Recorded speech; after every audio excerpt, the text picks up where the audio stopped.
स्वागत है आप सबका ज्योति क्लासेस में।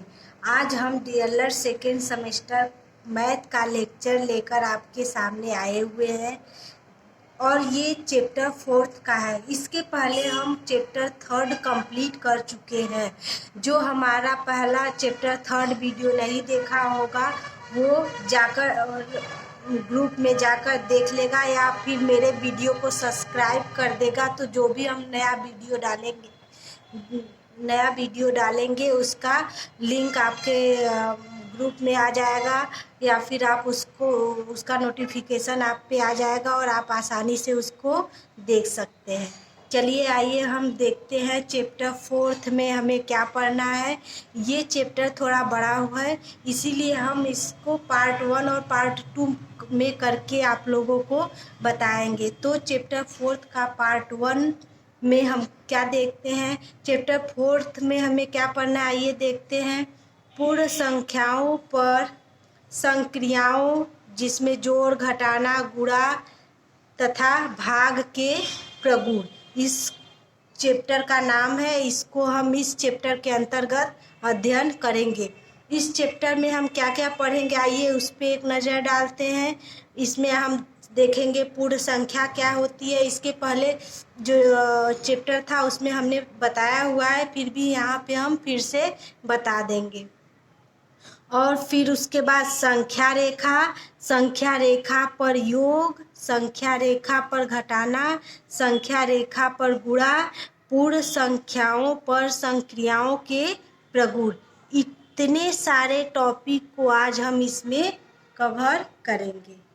चलिए आइए देखते स्टार्ट करते हैं। आपका पहला पूर्ण संख्या होल नंबर, हमने इसके पहले वीडियो में ही बता दिया था। जब हम प्राकृतिक संख्या में जब हमारी प्राकृतिक संख्या 1 से इनफाइनाइट होती है उसमें हम जीरो को ऐड कर देते हैं या फिर मिला देते हैं, तो ऐसी संख्याएं हमारी क्या कहलाती है, पूर्ण संख्या कहलाती है। जैसे में 0 से इनफाइनाइट तक।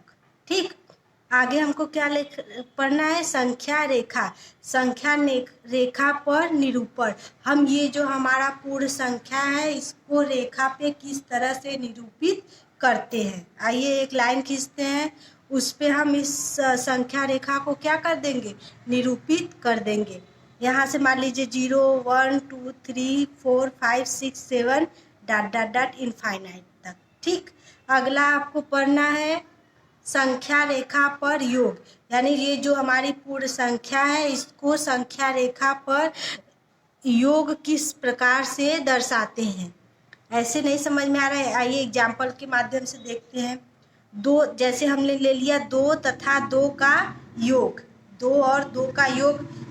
ऐसे तो हम जानते हैं 2 + 2 = कितना हो गया, 4, लेकिन इसको हमको किस पे दर्शाना है, संख्या रेखा पे दर्शाना है। तो हम क्या करते हैं, पहले जैसे हम पूर्ण संख्या को संख्या रेखा पर दर्शाते हैं उस तरह से दर्शा दिए। उसके बाद हम देखेंगे 2, यानी कि हमारा किससे, 0 से 2, यानी कि 0 से लेके 2 तक हम एक ऐसे खींच दिए लाइन, और ये हम ऐसे जा रहे हैं तो हमने ऐसे तीर लगा दिया। फिर उसके बाद 2 हमको फिर आगे बढ़ना है, यानी 2 से फिर आगे 2, 1 2, फिर हमने एक ऐसे लाइन खींच दिया, यानी कि आपको 0 से लेके कितनी लाइन हो गई, 4, यानी कि 0 से 4 तक आपका क्या हो गया, इन दोनों को ऐड करने पर प्राप्त संख्या हो गया। यानी 2 और 2 का योग कितना हो गया, 4 हो गया। ये देखिए 0 से 4 आपका योग हो गया, 2 और 2। इस तरह से हम क्या करेंगे, संख्या रेखा पर इन संख्याओं को या पूर्ण संख्याओं को दर्शाएंगे। ठीक, इतना समझ में आया। ये एक और एग्जाम्पल देखते हैं, एक और हमसे समझेंगे।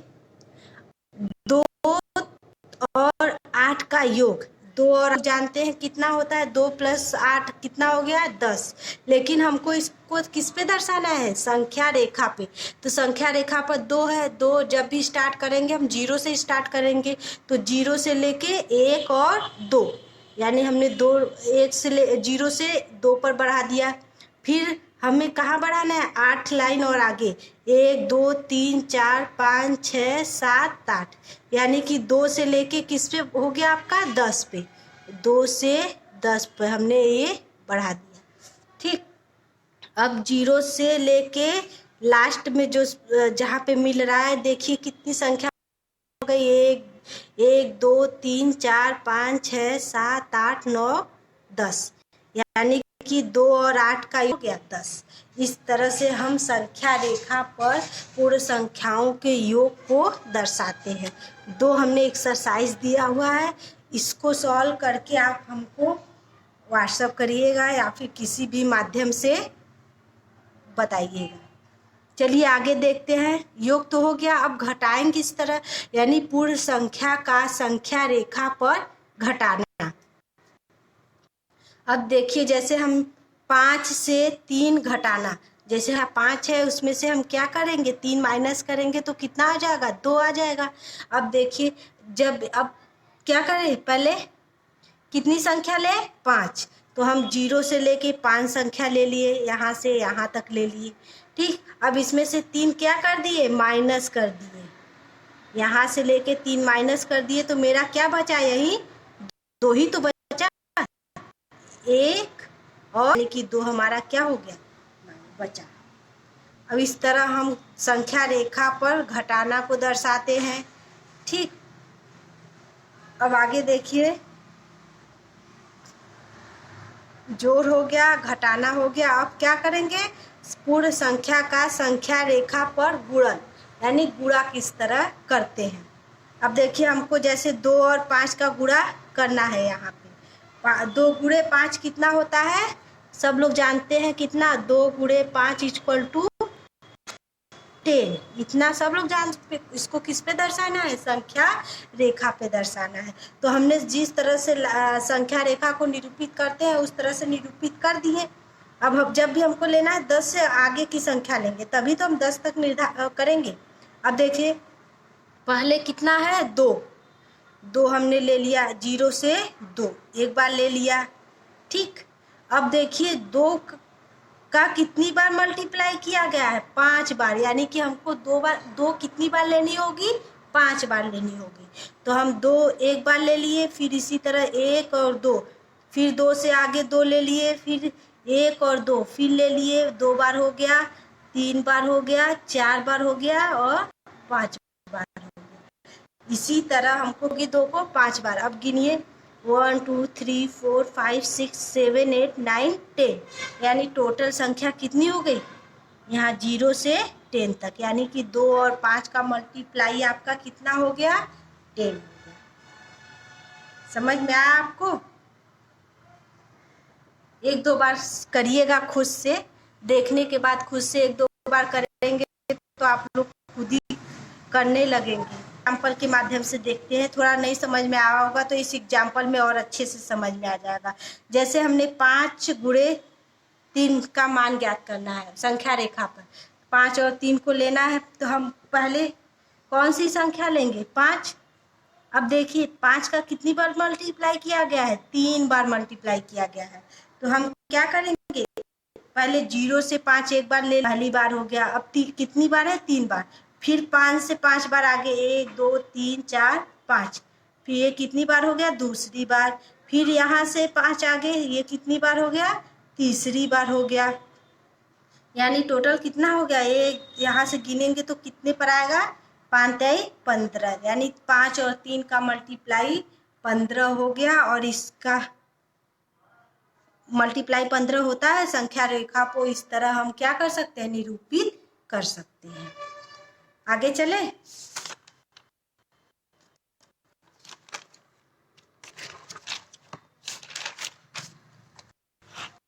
अब का आ रहा है पूर्ण संख्याओं पर संक्रियाओं के प्रगुण। पूर्ण संख्या है उसका संक्रियाओं पर के प्रगुण। अब प्रगुण है तो आपका देखिए, प्रगुण हमने बताया था, जब भी संक्रिया दिया रहेगा उसमें आपका जोड़, घटाना, गुणा, भाग चारों आ जाएगा। तो हम पहले बारी बारी से देखते हैं पूर्ण संख्याओं पर योग के प्रगुण। हमने पहले योग के प्रगुण देखा, योग के प्रगुण। अब इसमें पूर्ण संख्याओं पर संक्रिया के प्रगुण में आपका पहला आपका क्या हो जाएगा, पूर्ण संख्याओं पर योग के प्रगुण। अब इसमें देखिए कौन कौन से प्रगुण है या कौन कौन से नियम है। पहला इसमें आपका हो जाएगा योग का संवरक नियम। संवरक नियम को इंग्लिश में क्लोजर प्रॉपर्टी बोलते हैं। हमने इसको पहले बताया था, फिर से बता दे रहे हैं। अब देखिए, अब यहाँ पे है संवरक नियम में क्या होता है, जब दो पूर्ण संख्याओं का योगफल सदैव क्या हो, पूर्ण संख्या हो। पूर्ण संख्या आप लोग जान रहे हैं, जीरो से लेके क्या होता है, इनफाइनाइट होता है।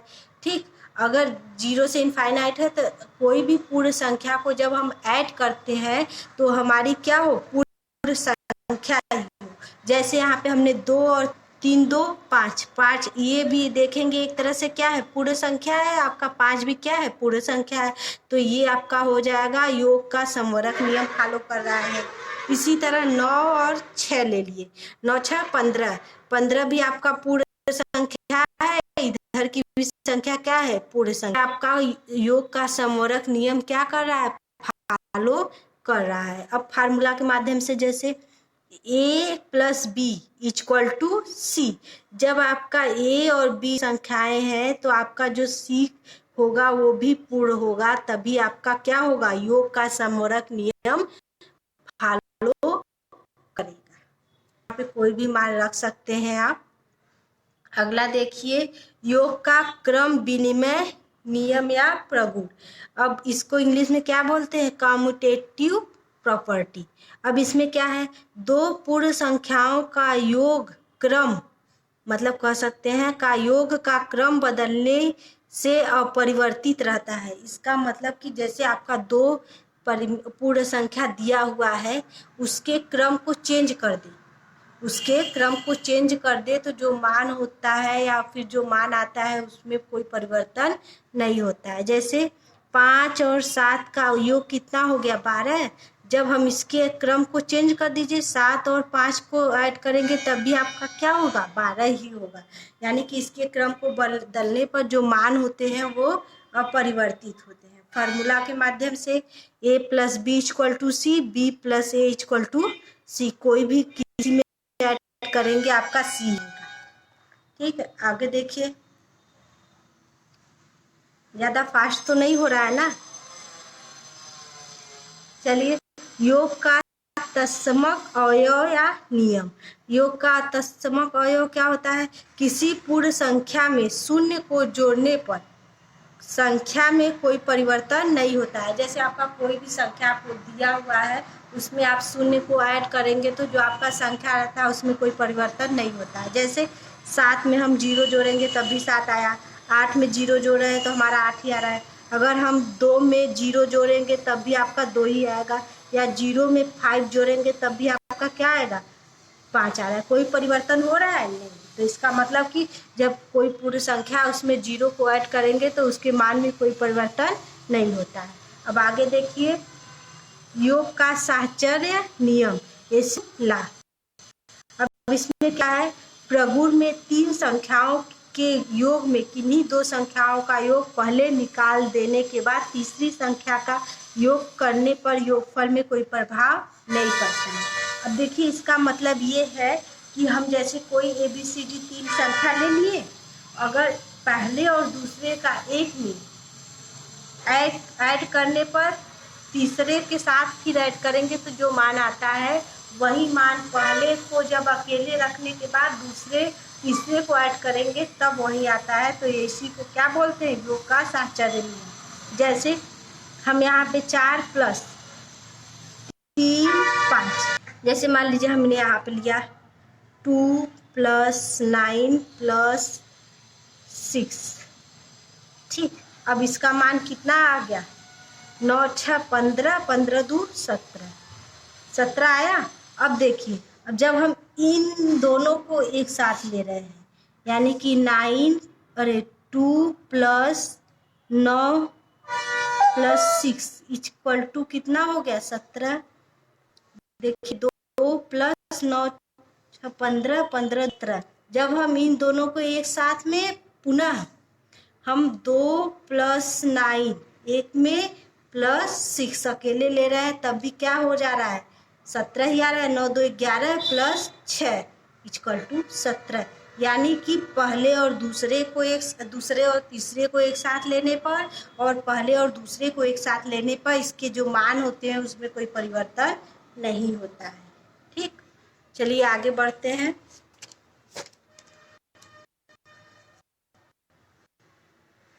अब ये तो ये था, अब दूसरा हो गया पूर्ण संख्याओं पर घटाने के प्रगुण।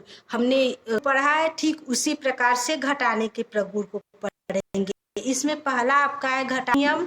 किन्हीं दो पूर्ण संख्याओं का अंतर सदैव पूर्ण संख्या नहीं होता है। जैसे हमने 5 और 3, 5 में से 3 घटाया, 2 घटाया तो कितना आ गया? 3 है। 3 तो पूर्ण संख्या है, लेकिन हम यही 4 में से अगर 5 को घटाते हैं तो माइनस, तो जो है कि एक पूर्ण संख्या नहीं। आप जानते हैं पूर्ण संख्या आपकी 0 से लेके क्या होती है? इनफाइनाइट होती है। तो अतः ये जो माइनस घटाने का संवरक नियम होता है, इस पूर्ण संख्याओं के अंतर सदैव पूर्ण संख्या नहीं होती है, यानी संवरक नियम को फॉलो नहीं करता है। इसी तरह घटाने का अगला है घटाने का क्रम विनिमय नियम। जब क्रम विनिमय नियम में पूर्ण संख्याओं के घटाने पर क्रम विनिमय नियम लागू नहीं होता है। उसी तरह है, जैसे मान लीजिए हमने 6 में से 3 घटाया तो 3 आया, लेकिन 3 में से 6 को घटाएंगे तो क्या 3 आएगा? नहीं आएगा, माइनस में आएगा, जो कि पूर्ण संख्या नहीं है, विनिमय नियम को फॉलो नहीं कर रहा है। अगर मान लीजिए 9 में से हम 5 घटाए तो कितना हो गया? 4 आया। अगर यही हम 5 में से 9 घटा रहे हैं तो कितना आ गया? -4 हो गया ना, जबकि ये कोई पूर्ण संख्या नहीं है। इसी तरह घटाने का तत्समक नियम में क्या है? अगर घटाने पर तत्समक नियम फॉलो नहीं करता है। हमने 7 में से 0 घटाया तो 7 आया, पूर्ण संख्या तो है, लेकिन अगर वही 0 में से अगर 7 घटा देते हैं तो आपका माइनस आ रहा है, ये पूर्ण संख्या नहीं है, यानी कि घटाने का तत्समक नियम फॉलो नहीं कर रहा है। अब आगे है घटाने का संवरक नियम। अब इसमें घटाने के संवरक नियम के लिए साहचर्य नियम फॉलो नहीं करता है, क्योंकि इसमें अगर इनका 2 घटाना एक साथ ले लेंगे तो जो मान आएगा वो दूसरे का मान नहीं है। ये घटाने के साहचर्य नियम पे फॉलो नहीं कर रहा है, क्योंकि जब हम 7 - 5 - 3 करेंगे तो इसमें से घटाएंगे तो आपका कितना हो जाएगा? ये 2 - 3 = -1, ये पूर्ण संख्या नहीं है। इसी तरह जब हम 7 - 5 - 3 करेंगे तो 7 - 2 = 5, यानी पूर्ण संख्या है, यानी कि ये एक माइनस में आ रहा है, ये प्लस में, तो यानी कि ये साहचर्य घटाने का साहचर्य नियम फॉलो नहीं कर रहा है। ठीक है, आज के लिए बस इतना। Thank you watching for video. Bye bye.